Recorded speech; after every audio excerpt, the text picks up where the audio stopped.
When you look back at the ancient world, it produced, well, three really famous Stoic teachers whose words have actually survived in any real quantity. Right, yeah. And between them, they kind of cover the entire social ladder. Like at the very top, you have Marcus Aurelius. He was literally the emperor of the known world. Exactly.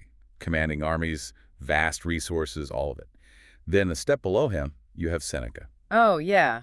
The fabulously wealthy millionaire. Right, a political power broker, Yeah. an advisor to emperors. And then at the absolute bottom of that social hierarchy, you have Epictetus, who was, a slave. Yeah, he owned nothing, commanded absolutely no one. I mean, he could be flogged, sold, or killed at the whim of whoever happened to hold the receipt for his purchase. And the irony of that trio is just profound. Because of those three men, it's the slave whose advice on the nature of personal freedom has aged the absolute best.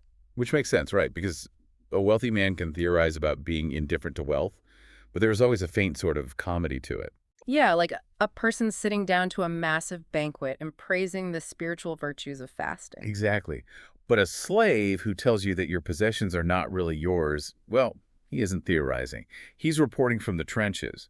You simply can't theorize about losing everything when you already have nothing. And that exact realization is what philosopher Boris Krieger tears into in his new book. It's called The Slave Who Owned Everything, Epictetus and the Freedom No One Can Take. Such a great title. It really is. And Krieger takes a completely fresh approach here. He's a philosopher of interdisciplinarity, meaning he just hates rigid academic boundaries. He brings ancient philosophy into direct dialogue with, like, cognitive science and systems theory, right? Yeah, and the study of modern technology, he completely bypasses the usual academic jargon, which is so refreshing. So refreshing. Instead of treating Epictetus as some dusty marble bust on a library shelf or worse, a collection of motivational quotes for a corporate coffee mug, Krieger reconstructs Stoicism as a radical field manual for survival in today's world. And for you listening, whether you are dealing with endless corporate restructurings or navigating the relentless anxiety of social media metrics or just feeling completely overwhelmed by modern systems. Systems that seem entirely out of your control. Exactly. This deep dive is going to hand you a 2,000-year-old toolkit. Krieger actually argues that things like algorithms, the gig economy, and surveillance capitalism aren't just new technologies. Right. They are actually new forms of an ancient dispossession. Yeah. So to understand how a Roman slave can teach us about our own modern freedom, we first need to understand the absolute lack of freedom he started with. We basically have to take an inventory of his life. And that inventory is incredibly bleak. I mean, even his name, Epictetus, wasn't a real name in the way we think of identity. It was a Greek word, right? Yeah, it translates literally to acquired. It was a price tag. Wow. Think about the reality of his existence. When a wealthy Roman died, an assessor would walk through the estate with a wax tablet to, take inventory of the property. Right, listing the silver, the horses, the land deeds. And the slaves. Epictetus was just a line item on that wax tablet. He was categorized alongside the furniture. That's just wild to think about. And the defining physical detail of his life is that he walked with a severe limp, likely because his master deliberately twisted his leg until it broke. Jeez. Yeah. The historical account tells us that as the master was twisting his leg, Epictetus calmly observed that it was about to break.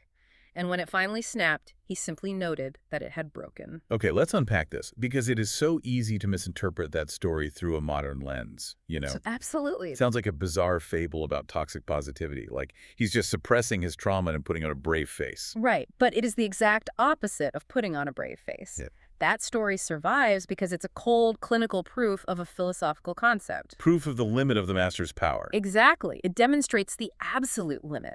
The master can own your body, the master can break your leg without facing any legal consequence whatsoever. But the master's power hits a concrete wall before it reaches the mind. Yes. The master cannot force Epictetus to regard the ruin of that leg as an internal catastrophe.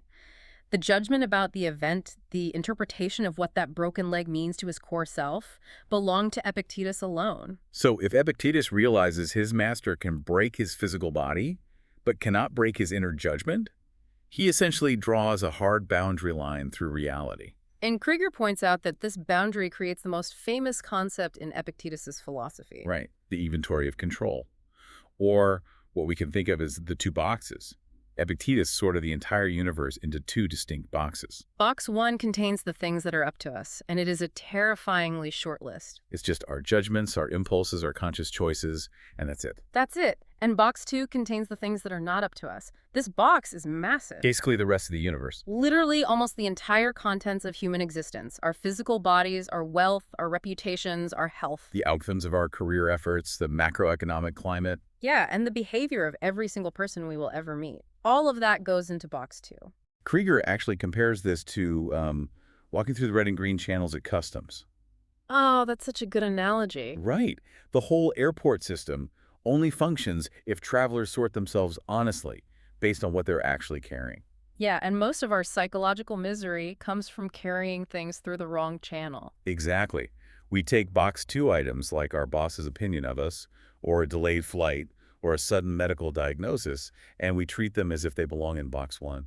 We get furious at traffic because we filed it incorrectly in our brains as something that is supposed to obey our commands. If your peace of mind depends on the contents of box 2, then your peace is held hostage by the entire unpredictable universe. You're perpetually one phone call, one market crash, or like one bad mood away from absolute devastation. But if your peace depends exclusively on box 1, the quality of your own internal judgments, then the universe fundamentally loses its power to devastate you. You've relocated your center of gravity to a place no external force can reach. So if almost everything about our daily lives, our bodies, our bank accounts, our relationships goes into box 2, what is left? I mean, what actually belongs to us? Who are we, really, if we strip all of that away? Right. And this is where Krieger's interdisciplinary background really shines, because he fundamentally redefines human psychology based on this ancient text. He introduces us to the Greek concept of prohairesis. Prohairesis is usually translated as the faculty of choice or moral character. Yeah. And Krieger's synthesis of this concept is just profound. He argues that we are making a massive category error when we think about the self. Yeah, we're so used to thinking of the true self as an object. We imagine it as a sort of delicate soul pearl lodged somewhere behind our eyes. A fragile object we have to protect from the harsh world. Exactly. But Epictetus's free self doesn't behave like an object at all. It is a verb. It's a continuous activity. It makes me think of a Wi-Fi signal. Okay, I like that. Because a router is an object, you can smash it, you can steal it, you can unplug it, but you can't put handcuffs on the signal itself. Yeah. The signal isn't a physical thing you can lock in a safe. Krieger uses the analogy of a melody. A melody only exists in the exact moment it's being played. The self is exactly like that. It only exists in the active moment of choosing. Because it's not a physical thing, tyrants can't put chains on it. You can't steal a performance. You can only try to interrupt it. And the stage where that performance happens is what the Stoics called the gate of assent. Everything in Stoic psychology comes down to a crucial half-second pause. The half-second pause. Yeah. Whenever an impression arrives from the outside world, say, a coworker sends you a deeply passive-aggressive email, it doesn't just deliver a neutral report of words on a screen, it brings a psychological proposal. The email is whispering a proposal that says, like, you have been insulted, your status has been diminished, therefore you must feel wounded and angry. And the untrained mind just rubber stamps that proposal instantly. We sign the emotional delivery slip without even reading the terms and conditions. And suddenly our whole day is ruined. We are consumed by anger. But the trained Stoic uses that half-second pause at the gate of assent to hold the proposal at arm's length. They examine the mechanism of it. Like, is the wound being proposed actually real? Very often, it's a false inference based on a box 2 item, like reputation. The Stoic admits the raw data of the impression they acknowledge. The coworker typed those specific words, but they deny their signature to the proposal. They flatly refuse to assent to the idea that they have actually been harmed because their prohairesis, their faculty of choice, remains perfectly intact. So what does this all mean? I mean, I'm kind of struggling with the implications of this. How so? If we say my inner disturbance is entirely my responsibility, doesn't that just let tyrants and abusers completely off the hook? If a boss is intentionally cruel to their employees, or if a political system oppresses a group of people, this sounds like a very convenient excuse to blame the victim for feeling hurt. That's a great point, and Krieger anticipates that exact friction. Right. He clarifies it by introducing the concept of dual accounting. The moral ledger has two sides. Exactly. The cruel boss or the tyrant is 100% responsible for their cruelty. Their action is a catastrophic misuse of their own faculty of choice, their own prohairesis, and they are morally degraded by it. Okay, that makes sense. But your internal disturbance, your decision to let their degraded choice dictate your inner weather, is your responsibility. When the slave refuses to be inwardly destroyed by the master's whip, he isn't excusing the master's cruelty. He's denying the master the ultimate victory. The master wants to conquer the inner room. Right. And by retaining the keys to your own judgment, you ensure the master fails. Which brings us to the core of Krieger's most original modern application. We may not be Roman slaves owned by a physical master, but Krieger argues we are surrounded by invisible masters today. We are what he calls the new dispossessed. Yeah. Our attention, our time, and our behavioral data are constantly bought and sold by massive algorithmic companies we will never meet. Our physical movements are logged, our preferences are continuously inferred and categorized, and Krieger introduces a couple of really powerful case studies to show how the mechanics of ancient slavery map onto modern technology. Right, like Priya. Yes, Priya. She's a delivery rider who pieces together a living entirely through a gig economy app. One morning, she wakes up, opens her phone, and her account is simply deactivated. No warning. No warning, no explanation. There is no human resources department she can call, no face she can look at to appeal her case. On paper, Priya is a legally free citizen, but in the actual texture of her daily survival, she is entirely subjected to a faceless, invisible master that holds the power to withdraw her entire livelihood in a fraction of a second. The psychological toll of that precariousness is just devastating. And then Krieger introduces Sophia, right? Yeah, Sophia is a creator whose entire sense of self-worth fluctuates with the engagement metrics on her social media dashboard. Her mood is dictated by likes, view counts, and follower graphs. She has voluntarily handed the authority to determine her value over to an external algorithmic scoreboard. And Krieger argues that Priya and Sophia are experiencing modern forms of an ancient insecurity. They are the new dispossession. Here's where it gets really interesting. It's like living in a casino. Oh, exactly. The architect of the casino doesn't put a gun to your head and force you to play the slot machines. They just remove all the clocks from the walls, pump oxygen into the room, and design the carpets to keep your eyes forward. The modern master is an algorithm. Unlike a Roman master who eventually has to sleep, the algorithm never sleeps. It has no face to punch. And it governs by engineering what Krieger calls manufactured impressions. These are highly sophisticated stimuli designed specifically to bypass our gate of assent and hijack our attention before we even realize we've made a choice. So that is the crucial difference in the mechanism of control. A human Roman master ruled by direct command. Right, and you could theoretically refuse a direct command, even if the cost of that refusal was your own life. You knew who was giving the order. But the algorithmic master rules by invisibly structuring your environment. It shapes the menu of options presented to you, utilizing variable reward schedules, those unpredictable dopamine hits, to produce a specific behavior without you ever realizing you are being governed. So it's not a dictator giving orders, it's an architect designing a maze. But the algorithm is still subject to the exact same fundamental limit as the Roman tyrant, isn't it? It can't cross the final boundary. It cannot. The algorithm can present a manufactured impression perfectly designed by a supercomputer to provoke envy, outrage, or intense craving. It can optimize that impression based on years of your personal data. But the final endorsement of that impression, the internal nod that converts a flash of craving into a settled passion, remains entirely yours. It happens in that half second at the gate of assent that no algorithm can ever enter.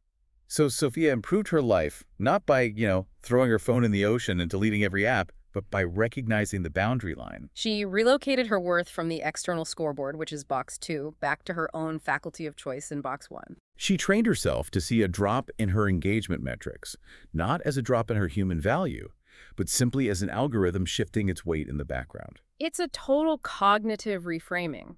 But because our modern world is so obsessed with optimization and control, it has actually tried to co-opt Stoicism to serve the algorithm. Yeah, Krieger spends a significant portion of the book critiquing what he sharply calls Stoicism on the discount rack. Modern culture has a habit of consuming radical ideas and spitting them out as sterile products. It's taken this ancient philosophy, which originally demanded a profound, almost painful devaluation of external success, and stripped it of all its demanding depth. Stoicism has been repackaged in Silicon Valley and on social media as a life hack. It's sold as a productivity tool to help you suppress your emotions just enough to crush your quarterly goals. The tragedy of that is staggering. You have modern hustle culture taking Epictetus's tools of inner freedom tools, literally designed by a man in chains to survive having his bones broken. And using those same tools to become more effective at chasing wealth and status. They're using box one techniques to try and dominate box two. Epictetus would look at a modern executive using Stoicism to get rich and say they are using the keys of liberation to lock themselves more deeply inside their own prison. To counter this shallow version of the philosophy, Krieger revives the ancient concept of the inner citadel, but he applies it specifically to our era of digital surveillance. He brings in the case study of Carlos, right? Yeah. An algorithmically managed warehouse worker. Yeah. Carlos's every physical movement is timed, his bathroom breaks are scored, and he is watched constantly by a digital system that treats him as nothing more than a fleshy component in a supply chain that needs to be optimized. The surveillance is total and inescapable. It is, but Krieger makes a vital psychological point here. The real danger for Carlos isn't just the fact that he's being watched by cameras. The deepest danger of the panopticon is internalizing the watcher. The true psychological break happens when you start policing your own soul. Shaping your inner monologue and your private judgments to please the expectations of the system that is watching you. You surrender the citadel from the inside out. The watcher cannot break down the door to the inner citadel. Only you can unlock the deadbolt and invite the warden in. Exactly. Carlos survived his environment by refusing to internalize the system's measurement of his worth. He retained a private dignity that was completely uncoupled from the system's scoring metrics. I have to bring up a major philosophical challenge here, one that Krieger actually addresses head-on. Friedrich Nietzsche famously despised Stoicism. Yes, he critiqued it as the ultimate slave morality. Nietzsche's argument was essentially that this entire philosophy is just a massive coping mechanism for losers. If you're weak, if you can't change the world, if you lack the power to impose your will on reality, you just retreat into your own head and pretend that external power doesn't matter anyway. You rebrand your total resignation as strength. Right. Isn't Stoicism just a sedative to keep the oppressed quiet? Krieger's defense against Nietzsche is one of the most vital parts of the book. What's fascinating here is the inner freedom Epictetus taught is absolutely not a consolation prize for the weak. It is a genuine, formidable, terrifying strength. To love your chains, to convince yourself that your degradation is actually a good thing, that would be the slave morality Nietzsche feared. But Epictetus despised his chains. He never said slavery was good. He simply taught that the master's authority stopped at the flesh. It's about maintaining the clarity required to actually resist. Exactly that. To remain mentally undefeated when you are physically overpowered, to hold the inner citadel when the outer walls have completely fallen, provides you with the exact psychological clarity and enduring energy needed to fight for outward justice without being destroyed by every single setback. The Stoic fights fiercely for a better world, but they refuse to stake their core sanity on the guarantee of winning. Because they're detached from the final outcome, because the outcome is in box 2, they can keep fighting for years, long after the person who staked their entire identity on winning has collapsed in burnout and despair. So the detachment isn't apathy, it's endurance.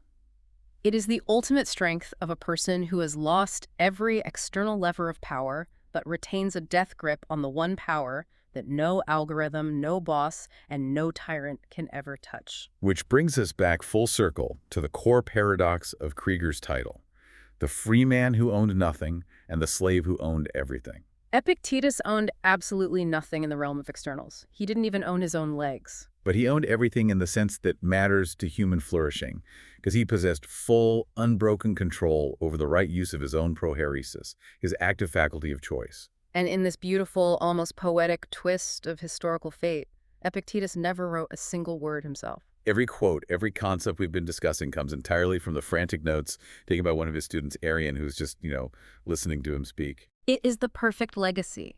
The man who taught that the true self is not a physical object, but an activity, a verb, left behind no physical manuscript. He survives today purely as a voice without a body. And because he is a voice without a body, it is a role that anyone in any era is invited to step into and perform themselves. He became a practice rather than a possession. And that is why Krieger's work here is truly a field manual you can carry with you today. Absolutely. The next time you feel a spike of anxiety about a looming corporate restructuring, or you feel that sinking dread over a dip in your social media metrics, or you find yourself at the mercy of a faceless bureaucratic system that is treating you like a data point, pause for half a second. Ask yourself the customs declaration question. Which box am I filing this panic in? Is this actually up to me or is it not up to me? If you stake your peace of mind on the things that are not up to you, you are voluntarily handing the keys to your inner life over to strangers, markets, and algorithms. But if you stake your peace only on the quality of your own choices in this present moment, the entire universe loses its power to dictate your worth. Krieger leaves us with a final provocative thought to mull over, one that gets to the very bottom of modern identity.